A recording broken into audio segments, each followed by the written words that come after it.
Hello everybody out there in Mathland. Today we are going over lesson 9.3, which is to compare and order fractions. So I thought I'd make a little video to help you all understand how I teach this to the students and kind of what logic we follow. So in the homework, I'm going to show you with number 3. So this will be a freebie that you'll be able to take a look at. And I know that students in my classroom are behaving while I record this video, and I'm very proud of them. So therefore, here we go. We have 1/5, 2/5, and 6/10 that we have to figure out how to put them from least to greatest, so smallest to biggest. I taught the kids to go ahead and make these symbols because this is less than, so that we can tell that this fraction is less than this fraction, which is less than that fraction.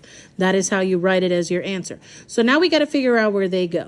Something that we learned the first lesson is how to compare them to benchmark fractions. A benchmark fraction, for example, is a half. Anything that is a half.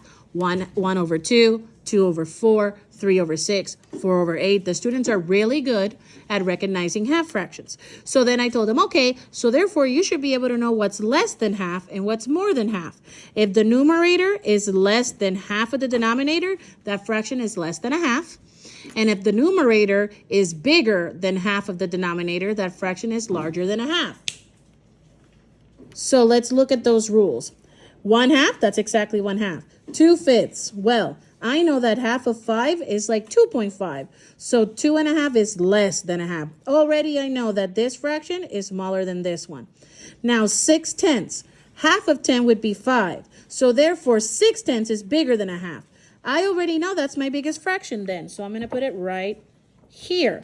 Then I know that my smallest fraction is the only one that was less than a half, so I put it here, and my half is my middle of the ground problem.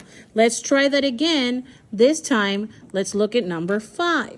So I'm going to follow those same benchmarks. I know that that's a half, and then I know that half of 8 is 4, so 5/8 is more than a half, and half of 4 is 2, so 1/4 is less than 1/2.